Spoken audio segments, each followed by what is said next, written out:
à mon aide.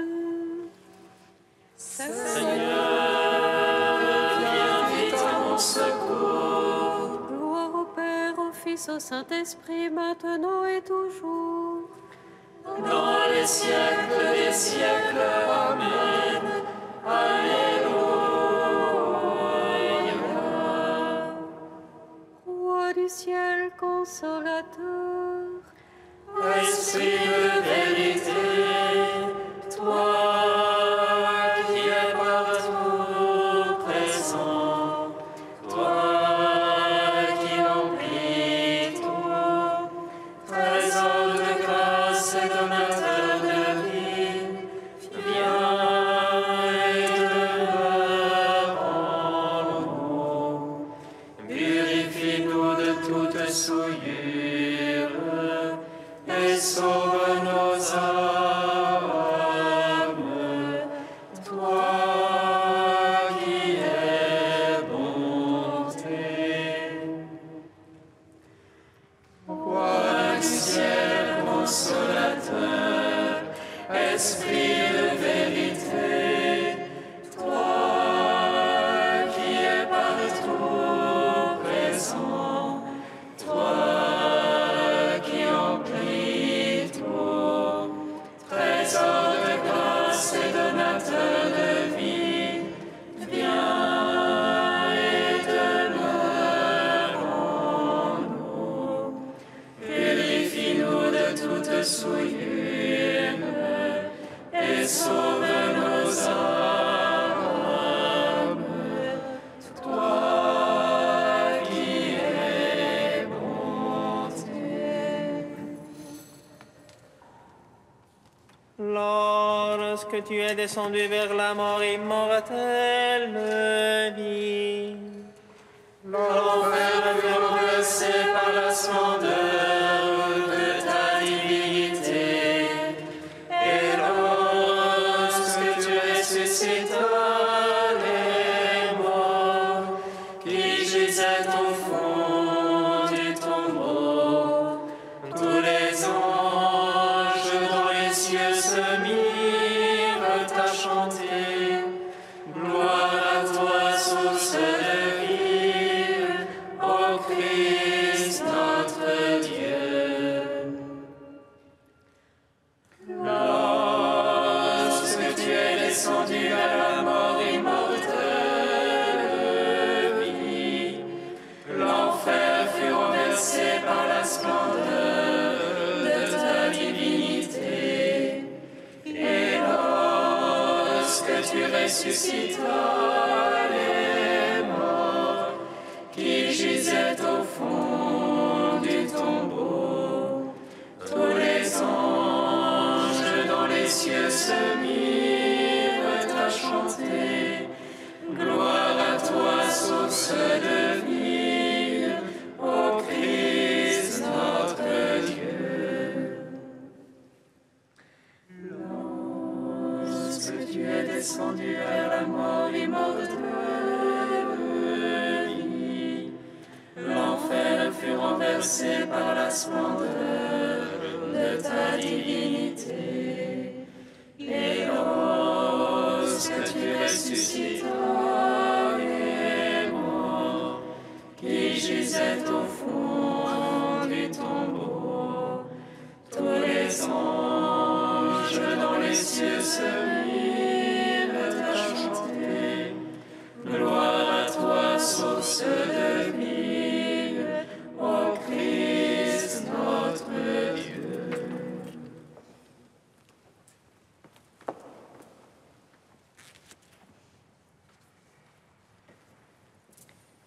Psaume 118, strophe 19. Tu es proche, Seigneur, par ta parole, sauve-moi.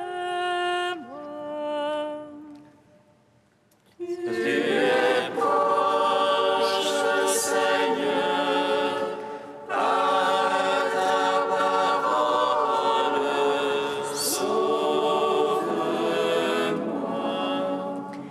J'appelle de tout cœur, réponds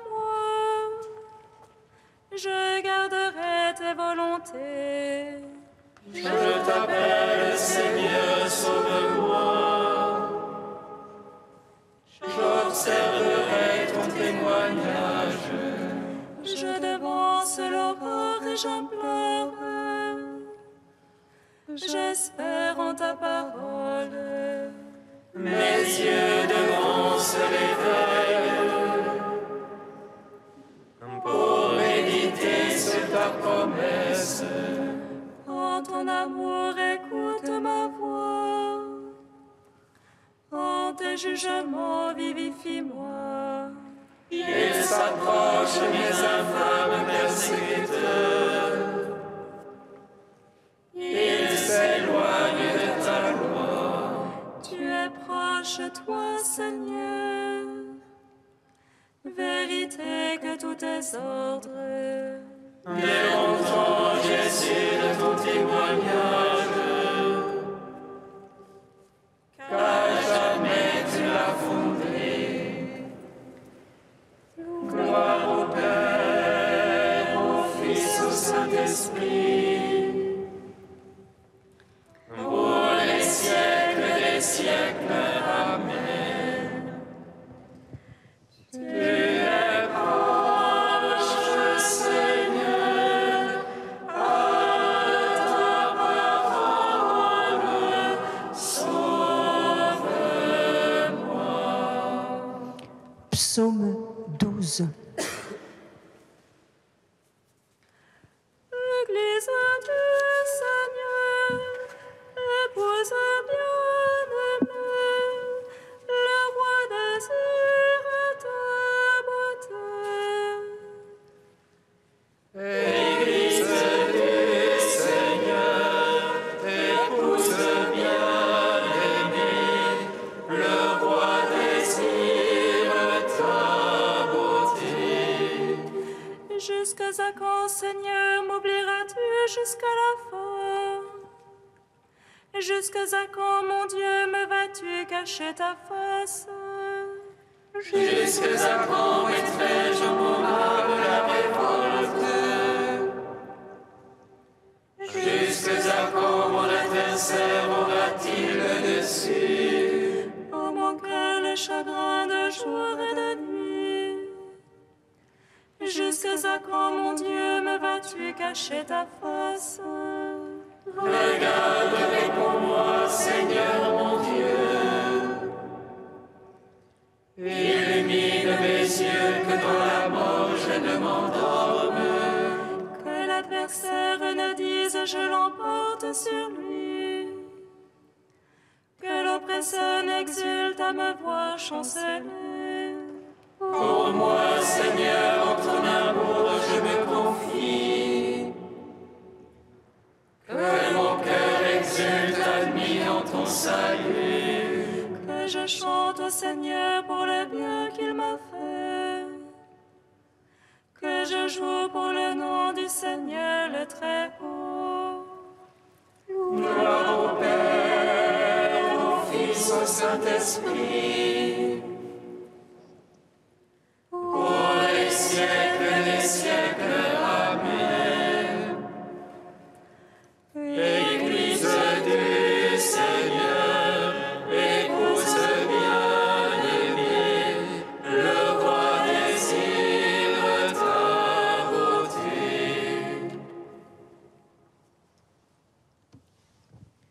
Psaume 13. L'insensé a dit en son cœur, non plus de Dieu. Corrompus, abominables leurs actions, non plus d'honnête âme. Des cieux, Seigneur, se penche vers les fils d'Adam, pour voir si on éteint de sensé un qui cherche Dieu. Tous ils sont dévoyés, ensemble pervertis. Non, il n'est plus d'honnête homme, non plus un seul. Ne savent-ils tous les malfaisants, ils mangent mon peuple. Voilà le pain qu'ils mangent, ils n'invoquent pas Dieu. Alors ils seront frappés d'effroi, sans cause d'effroi. Car Dieu est pour la race des justes, le Seigneur est son abri. Pour bafouer les visées du péché,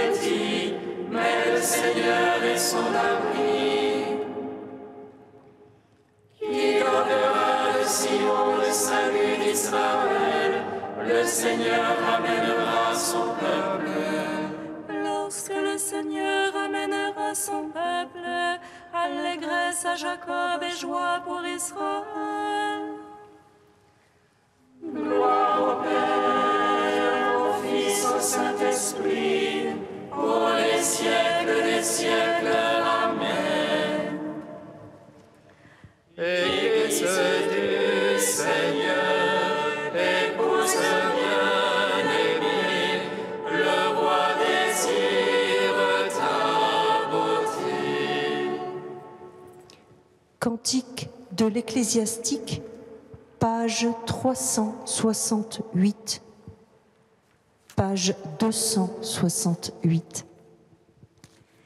Écoutez mes enfants et grandissez, comme la rose plantée au bord de l'eau. Comme l'on sent exhaler une bonne odeur, fleurissez comme le lys. Donnez votre parfum, chantez un cantique, bénissez le Seigneur pour toutes ses œuvres. Magnifiez son nom par vos chants, sur vos cithara publiez ses louanges. Elles sont magnifiques les œuvres du Seigneur, ses ordres sont exécutés ponctuellement.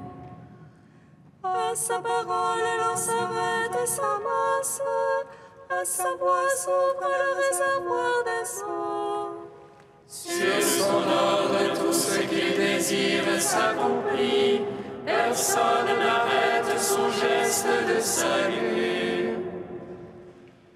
Toutes les œuvres des hommes sont devant lui. Aucune n'échappe à son regard. Son regard s'étend de l'éternité à l'éternité. Rien n'est surprenant à ses yeux. Il ne faut pas dire pourquoi cela, car tout a été créé pour une fin. Rends gloire au Père Tout-Puissant, à son Fils Jésus-Christ le Seigneur, à l'Esprit qui habite en nos cœurs, pour les siècles des siècles. Amen.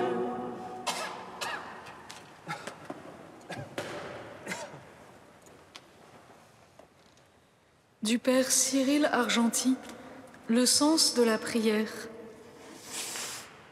Dieu est lumière et personne n'a jamais vu la lumière. La lumière se reflète sur un mur blanc, nous la voyons sur le visage de l'homme ou un vêtement, dans le ciel et sur les nuages, mais nous ne la voyons jamais elle-même. Elle est toujours au-delà de l'objet éclairé. Il en va de même de Dieu. Il est toujours au-delà. C'est pourquoi la prière exige le silence, le vide. Pour prier, il faut déblayer l'horizon de tout ce qui l'obscurcit pour toujours aller au-delà, vers le mystère de Dieu, vers ce Dieu qui est un et trois, Dieu unique et Trinité. Pour nous ouvrir un peu à la lumière et y accéder, nous devons d'abord éliminer toutes les opacités qui rendent la prière impossible. Cette pratique nécessaire, qui n'est guère à la mode, est ce que nous appelons l'ascèse, qui vient d'un mot grec signifiant exercice. Car nous ne pouvons pas être à la fois absorbés par une foule d'appétits qui nous vident, nous bloque, nous hypnotise, et en même temps avoir soif de Dieu et prétendre recevoir son rayonnement. On ne peut pas à la fois vivre pour les choses et vivre pour Dieu. Il faut savoir au moins un peu mourir à l'égoïsme qui nous appauvrit et nous corrompt. Une citerne bien alimentée, mais mal drainée, voit son eau stagner et pourrir. En revanche, dès que l'écoulement est rétabli et que le robinet est ouvert, il se crée un appel d'eau. De l'eau fraîche va traverser la citerne et ce sera une eau vivante. Il faut donc prier et un peu d'ascèse. Car prier, c'est se mettre en contact avec le courant de vie. Et l'ascèse, c'est mourir un peu à nos appétits qui nous dominent, crucifier le vieil homme en cherchant à participer au mystère de la croix.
Tu es Dieu dans les siècles des siècles.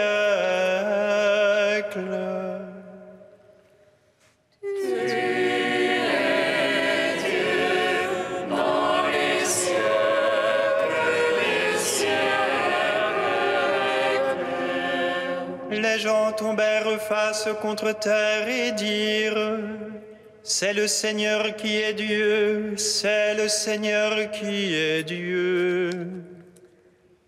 Tu es Dieu dans les siècles des siècles.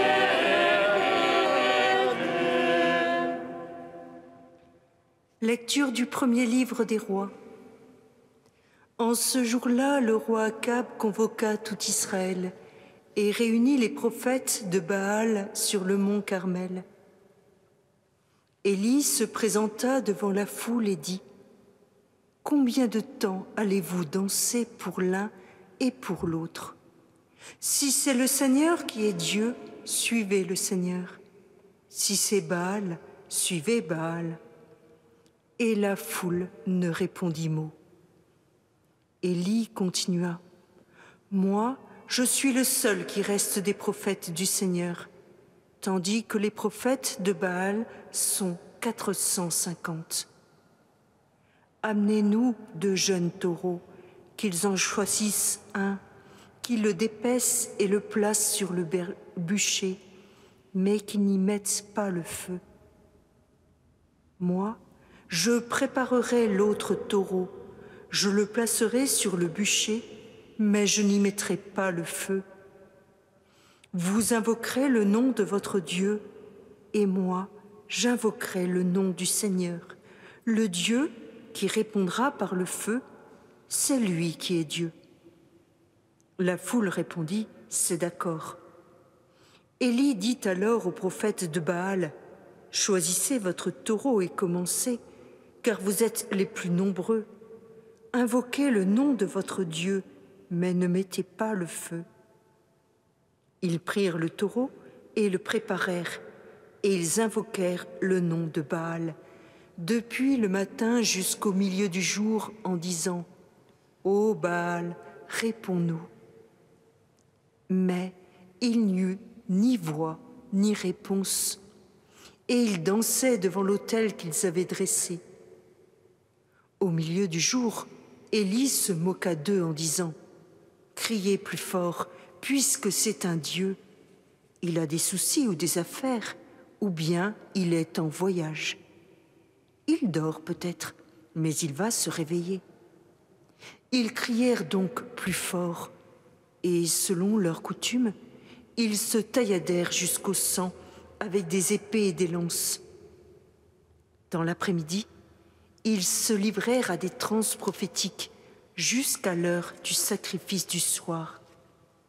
Mais il n'y eut ni voix, ni réponse, ni le moindre signe. Alors Élie dit à la foule, « Approchez !» Et toute la foule s'approcha de lui. Il releva l'autel du Seigneur qui avait été démoli.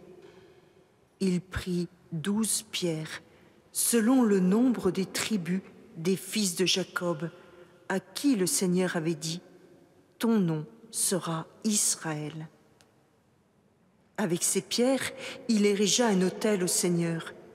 Il creusa autour de l'autel une rigole d'une capacité d'environ 30 litres. Il disposa le bois, dépeça le taureau et le plaça sur le bûcher. Puis il dit, « Emplissez d'eau 4 cruches et versez-les sur la victime et sur le bois. » Et l'on fit ainsi. Il dit une deuxième fois, et l'on recommença. Il dit une troisième fois, et l'on recommença encore. L'eau ruissela autour de l'autel, et la rigole elle-même fut remplie d'eau. À l'heure du sacrifice du soir, Élie le prophète s'avança et dit, « Seigneur, Dieu d'Abraham, d'Isaac et d'Israël, on saura aujourd'hui que tu es Dieu en Israël, que je suis ton serviteur et que j'ai accompli toutes ces choses sur ton ordre.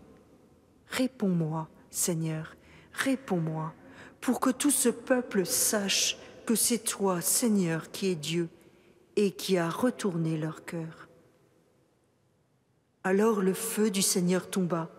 Il dévora la victime et le bois, les pierres et la poussière, et l'eau qui était dans la rigole. Tout le peuple en fut témoin.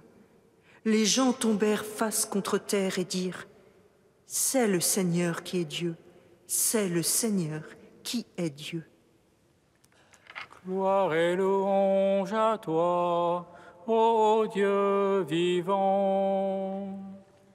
Gloire et louange à toi, ô Dieu vivant.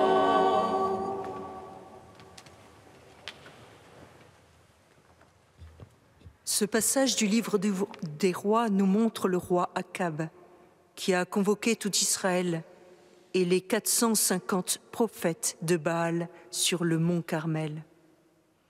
Mais Élie, rempli du zèle de son Dieu, se présente devant cette foule immense et la somme de choisir qui elle veut suivre, Baal ou le Seigneur.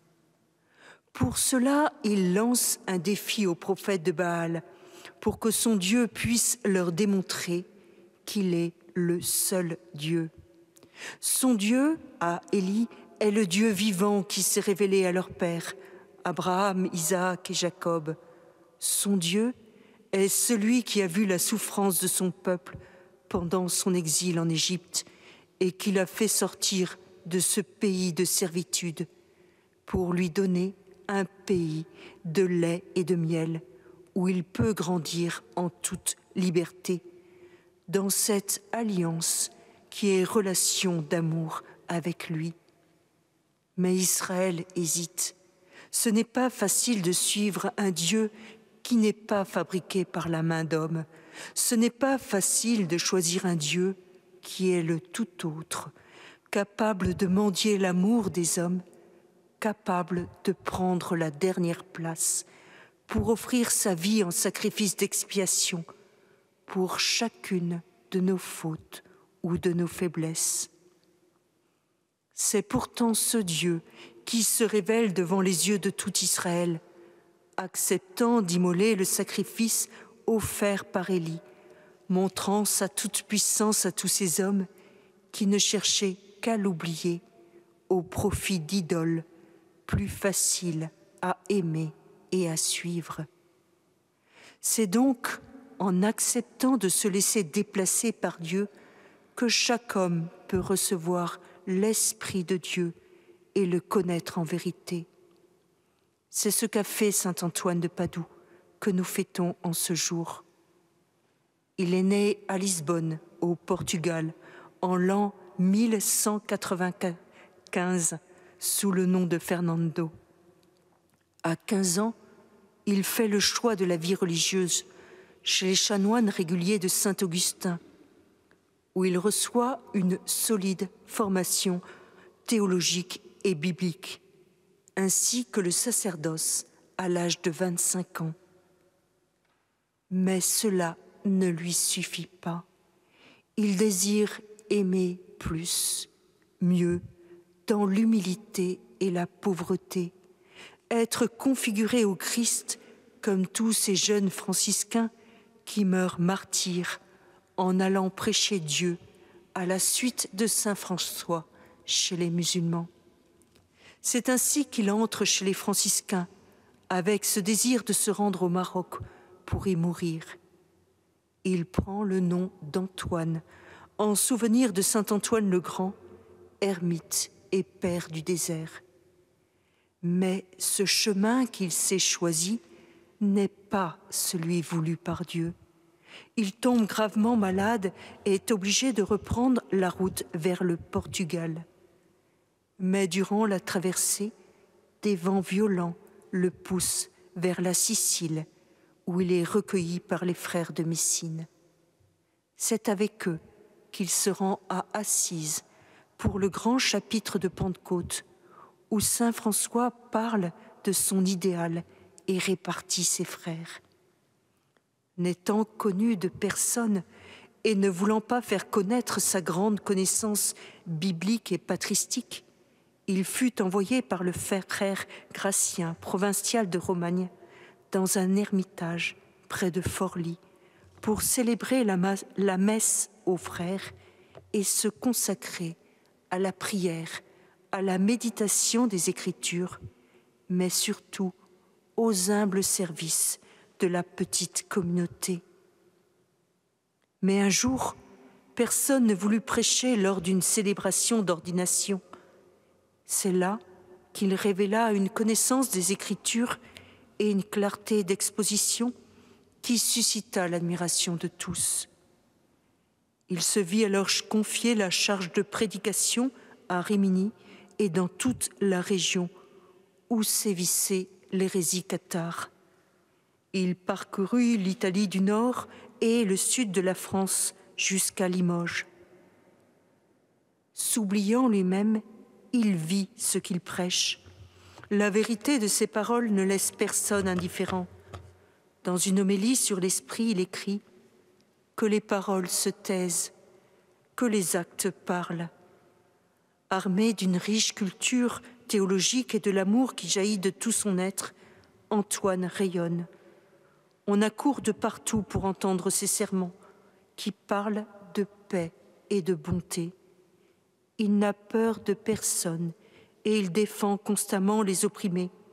Il s'attaque à ceux qui font de l'argent sur la misère des pauvres. Dans l'oraison de sa messe, l'Église décrit saint Antoine comme un grand prédicateur de l'Évangile et un défenseur des pauvres. il invite chaque chrétien à se livrer à la contemplation de l'humanité de Jésus, caractéristique importante de la spiritualité franciscaine. C'est par saint François qu'il se vit confier la mission d'enseigner la théologie à ses frères et qu'il créa ainsi les premières écoles de théologie franciscaine. Il reçut à la mort de François la charge de provincial de Milan et du nord de l'Italie et s'établit essentiellement à Padoue, où il choisit comme résidence l'humble église de Sainte Marie, Mère de Dieu. Il y mourut d'épuisement en 1231 et fut canonisé l'année suivante par le pape Grégoire IX. Il est le saint patron du Portugal, des marins, des prisonniers et des naufragés, docteur de l'Église et père des pauvres. Sa statue orne de très nombreuses églises, le plus souvent avec la Bible sur laquelle se trouve l'enfant Jésus qui venait la lui commenter. Que saint Antoine nous apprenne à être ces humbles, ces pauvres, ces amoureux du Christ et de sa parole.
Seigneur, nous te prions.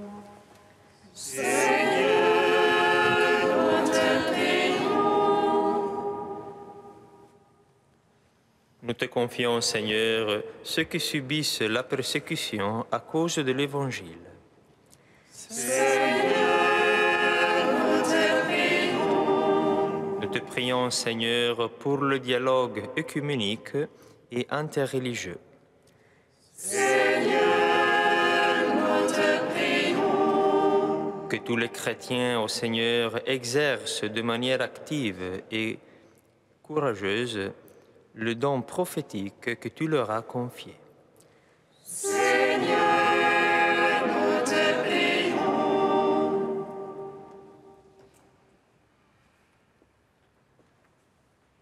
Tu es saint Dieu, tu es savant, saint immortel, prends pitié de nous. Tu es saint Dieu, tu es savant, saint immortel,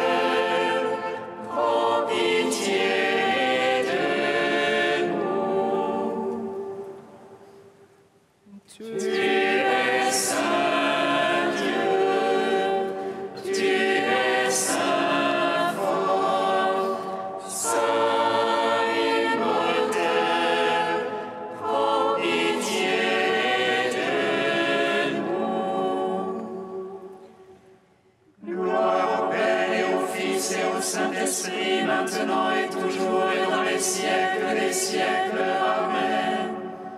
Saint immortel, prends pitié de nous.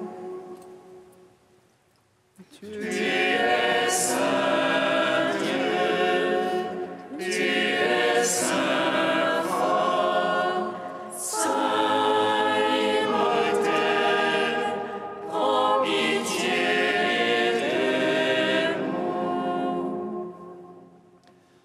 Avec saint Antoine de Padoue, Seigneur, nous te prions. Notre Père qui es aux cieux, Que ton nom soit sanctifié, que ton règne vienne, que ta volonté soit faite sur la terre comme au ciel. Donne-nous aujourd'hui notre pain de ce jour. Pardonne-nous nos offenses, comme nous pardonnons aussi à ceux qui nous ont offensés. Et ne nous laisse pas entrer en tentation, mais délivre-nous du mal. Car c'est à toi qu'appartiennent le règne, la puissance et la gloire pour les siècles des siècles. Amen. Dieu éternel et tout-puissant, tu as voulu que ton peuple trouve en saint Antoine de Padoue un grand prédicateur de l'Évangile et un défenseur des pauvres. Permets qu'avec son aide et fidèle à ses leçons de vie chrétienne, nous ressentions dans toutes nos épreuves le bienfait de ton secours. Par Jésus-Christ, ton Fils, notre Seigneur et notre Dieu, qui règne avec toi et le Saint-Esprit, maintenant et pour les siècles des siècles. Amen. Bénissons le Seigneur. Nous rendons grâce à Dieu. Amen.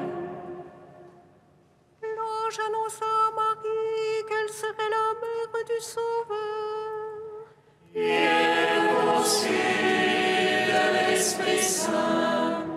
Réjouis-toi, Marie, pleine de grâce, le Seigneur est avec toi. Tu es bénie entre les femmes et Jésus, le fruit de ton sein, est béni. Voici la servante du Seigneur. Qu'il me soit fait selon ta parole. Réjouis-toi, Marie, pleine de grâce, le Seigneur est avec toi.